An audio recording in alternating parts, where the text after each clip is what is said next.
Question सुनिए। 5 cm लंबाई का कोई बिंब 30 cm वक्रता त्रिज्या के किसी उत्तल दर्पण के सामने 20 cm की दूरी पर रखा गया है। प्रतिबिंब की स्थिति, प्रकृति तथा साइज ज्ञात कीजिए। दर्पण कैसा है?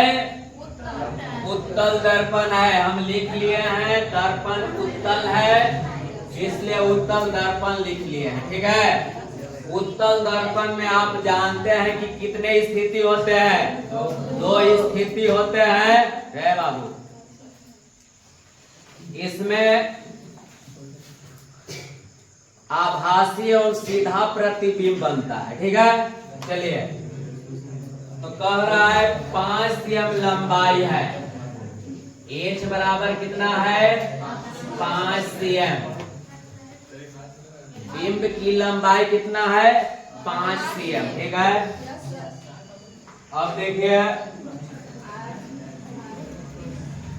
30 cm वक्रता त्रिज्या, वक्रता त्रिज्या यानी कि r बराबर 30 cm है, तो 30 cm लिख लेंगे।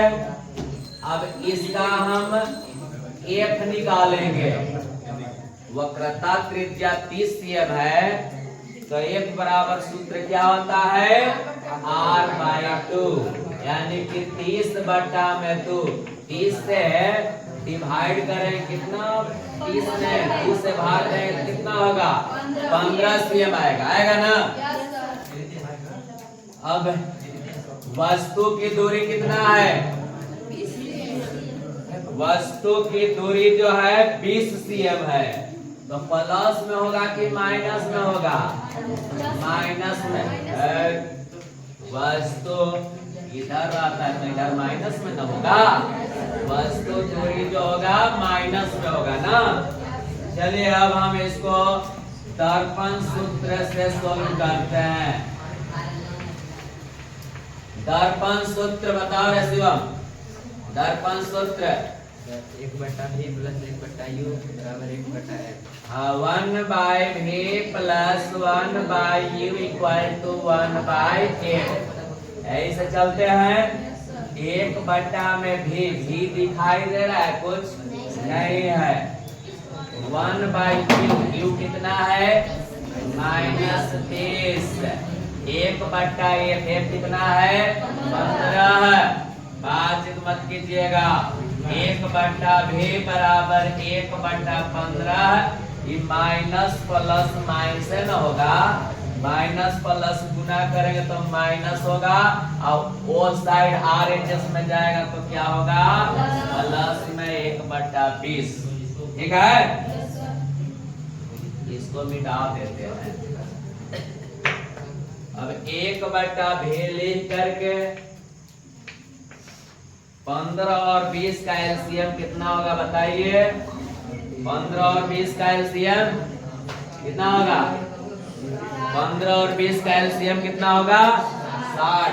15 से 60 कै बार में जाएगा? 15 चौके 60, 4 बार में ना। 15 से 60, 15 चौके 60, 4 बार में कटेगा। 4 एकम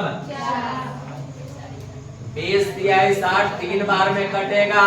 बाबू विक्की 20 तिहाई 60, 3 बार में 3 एकम 3।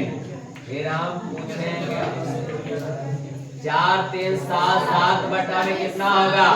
7। ठीक है। अब हम यहाँ बोले थे आपको, कल सॉल्व किए थे, 1/v है तो यहाँ पलटेंगे तो क्या होगा? v बराबर 60 ऊपर और 7 को नीचे। भागा दे करके बताएंगे तो 7 से भाग देंगे 60 में, 7 8 56, बचेगा कितना? 4।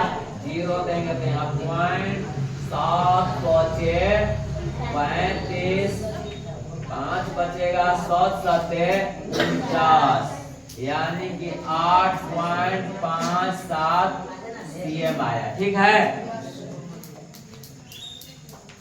प्रतिबिंब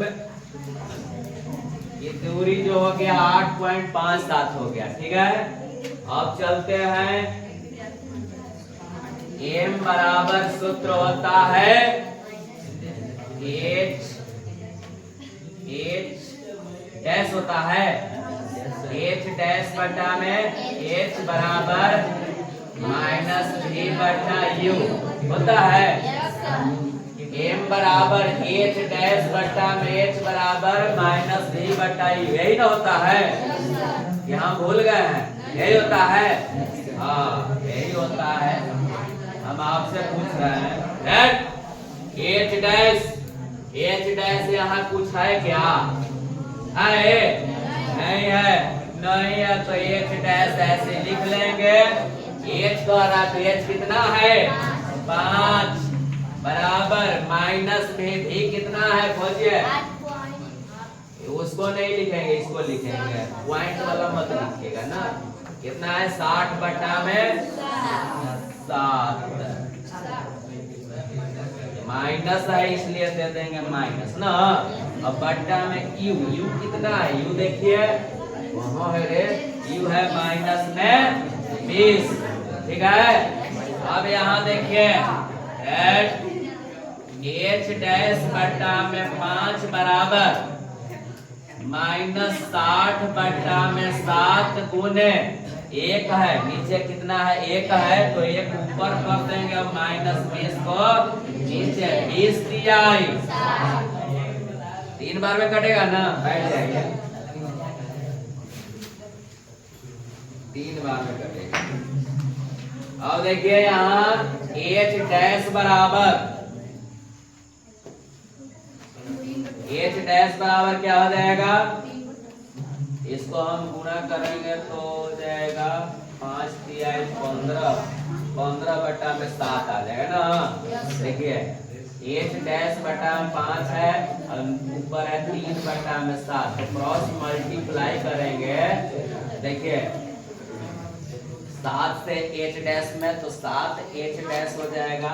तो हम h डैश बराबर डायरेक्ट लिखेंगे 5 तिहाई 15 बटा में क्या कर देंगे? 7, क्योंकि h डैश के साथ आ रहा है 7 और 7 से भागा देंगे। 7 दूनी 14 भागा दीजिए ना, हमको भी डिस्टर्ब हो जाता। 7 दूनी 14, 7 एकम 7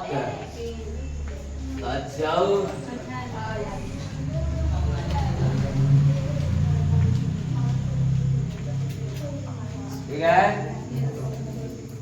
अब लिख देंगे टोटल जी, लिख दीजिए। क्या लिखेंगे? स्थिति लिख देंगे। अतः लिख दीजिए स्थिति प्रकृति आकार। बताइए स्थिति कितना है? 8.57 pm, ठीक है। प्रकृति क्या है? आभासी एवं सीधा, क्योंकि प्लस में है और उत्तल दर्पण ऐसे भी है। आभासी एवं सीधा अल्लाह ने। और आकार वस्तु है 20 cm का। और देखिए